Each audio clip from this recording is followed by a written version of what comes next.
You ask Tiger to solve. This deals with linear equations with one unknown.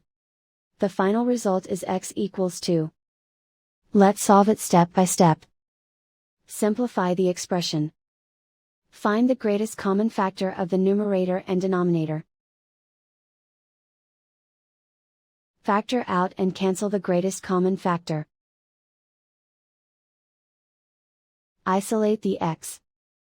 Multiply both sides by 12. Group like terms. Multiply the coefficients.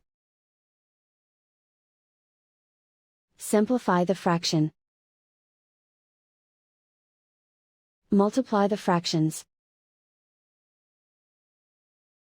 Find the greatest common factor of the numerator and denominator. Factor out and cancel the greatest common factor. And so the final result is x equals 2.